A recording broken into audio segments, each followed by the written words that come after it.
Sir, इसके लिए हमें पूरी मिलिट्री फोर्स भेजने की जरूरत नहीं। ये काम एक ऑफिसर सिर्फ अकेला ही कर सकता है। सिर्फ एक? यस सर, सिर्फ एक। वो शेरों का शेर है और राजाओं का राजा।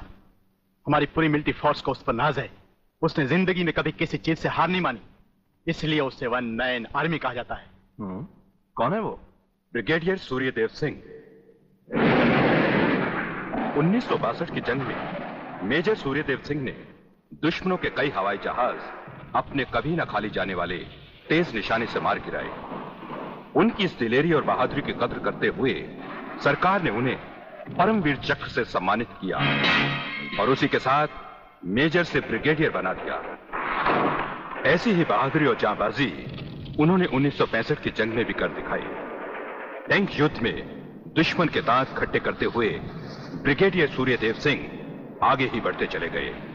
खुद अकेले ही मशीन गन लेकर दुश्मन के खेमे में घुस गए और दुश्मनों की 4 चौकियों पर तिरंगा लहरा दिया। सिर्फ यही नहीं, इससे भी बढ़कर दिलेरी और बहादुरी उन्होंने 1971 की जंग में भी कर दिखाई और दुश्मनों को मुंह तोड़ जवाब दिया। सत्यवादी दुबे, दोगले के औलाद ये कौन सी फिल्म लाया है? हमें उसकी सूरत देखनी है, उसकी बहादुरी की चर्चा नहीं सुननी। अरे जंग के मैदान में कोई भी तिस्मारखा बनकर वीर और परमवीर चक्र झटक लेता ही है, लेकिन वो कितना भी बहादुर क्यों ना हो, मेरी तलवार की धार से और गोलियों की बौछार से उसे कोई नहीं बचा सकता। कोई नहीं। ना तलवार की धार से, ना गोलियों की बौछार से। बनना डरता है तो सिर्फ परवरदिगार से।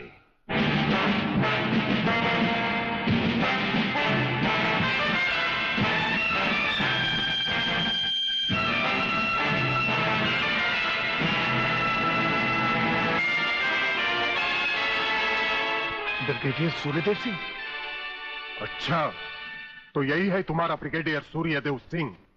ढूंढ डालो इसे। खबरदार, कोई हिलेगा नहीं।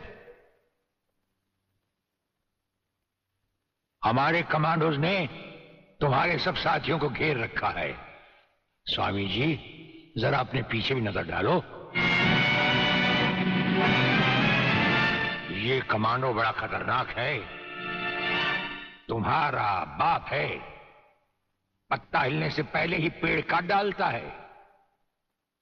तुम्हारी भलाई अब इसी में है कि बिना हिले जुले खामोश खड़े रहो।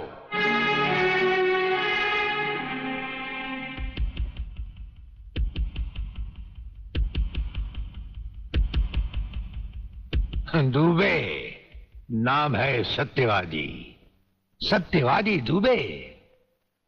जैसे गधे की पीठ पर घोड़े की जीन अच्छी नहीं लगती, वैसे ही तुम्हारे कंधों पर ये सितारे अच्छे नहीं लगते।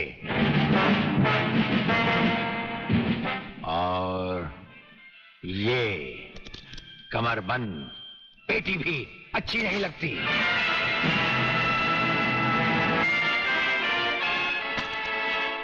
अब वो कसम याद करो जो तुमने खाई थी ये वर्दी पहनने से पहले।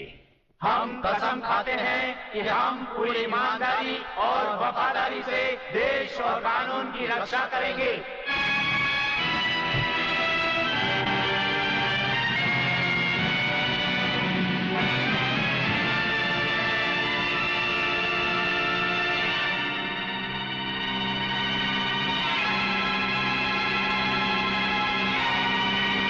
हम तुम्हें सिर्फ ये बताने आए हैं कि अगर तुमने तिरंगे के खिलाफ कोई भी कदम उठाया तो हम तुम्हें वो मौत देंगे जो ना तो किसी कानून की किताब में लिखी होगी और ना ही कभी किसी मुजरिम ने सोची होगी।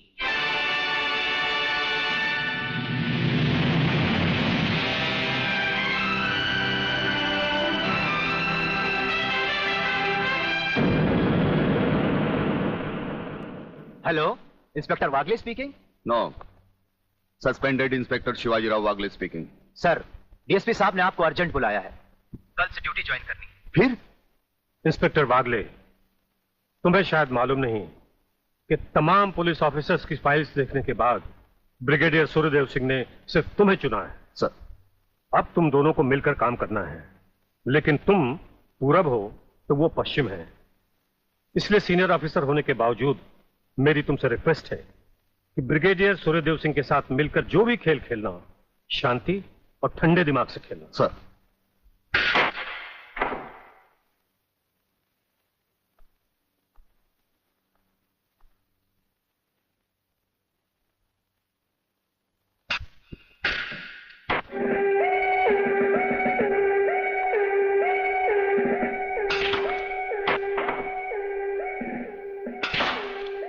बड़े प्यार से खेलते हैं आप। असली खिलाड़ी मरने वाले दुश्मन को पता भी नहीं चलने देते कि कब होगी उसकी मौत। तो फिर प्रलयनाथ को छोड़ क्यों दिया? क्या उससे गले मिलने गए थे? गले मिलने गए थे? उसके गले का माप लेने गए थे कि वो फंदे की मौत मरेगा या हमारे पंजे की। वागले, गर्मजोशी अच्छी चीज है लेकिन हमेशा काम नहीं आती।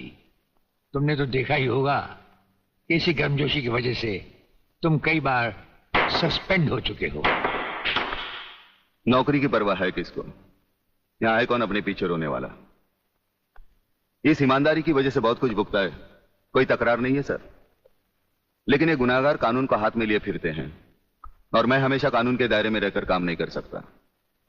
अपना तो उसूल है, पहले लात फिर बात, उसके बाद मुलाकात। भाई वागले, अपना तो उसूल है, पहले मुलाकात फिर बात और फिर अगर जरूरत पड़े तो लात। बड़ी उम्मीद थी आपसे, लेकिन अब पता चला आपका रास्ता अलग, मेरा रास्ता अलग। आप नरम खून के, मैं गर्म खून का। हम एक साथ काम नहीं कर सकते सर।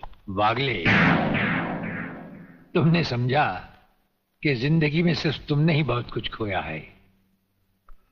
इस इंसान को देखो, जब चाहता एक घर बसा सकता था, लेकिन नहीं, इस अकेली जान को हमने अपने देश के लिए उठा रखा है। दोनों का मकसद एक है, मंजिल एक है, सिर्फ रास्ते अलग अलग हैं। नहीं वागले, हमारे रास्ते भी एक हैं, मंजिल भी एक है। और फिर इतनी बड़ी दुनिया में तुम्हारा कौन है? कोई भी नहीं, सिवाय फर्ज के। इस दुनिया में हमारा कौन है? कोई भी नहीं, सिवाय फर्ज के। अगर फर्क है तो सिर्फ सोचने के ढंग में और काम करने के तरीके में। अब हमें इस फर्क को मिटाते हुए ये युद्ध एक साथ लड़ना होगा।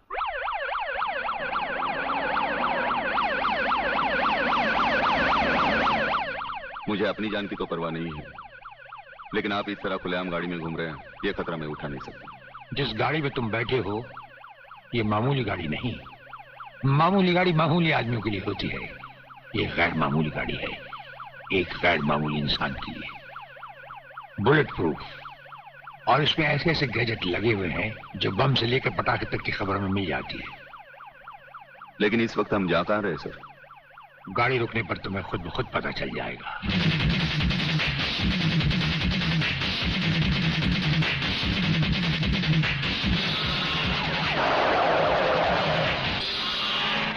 वागले, यहां हमारा घर है।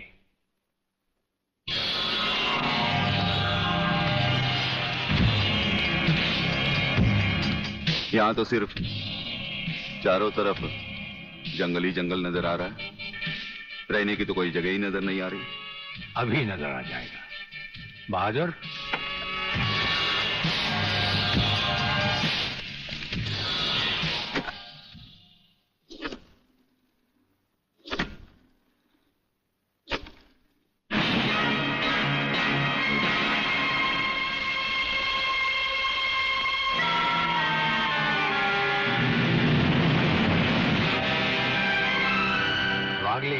ये ऐसा बंकर है जिसका अता पता सिर्फ हमें या एक हमारे खास आदमी खबरीलाल को है, और आज से तुम्हें होगा।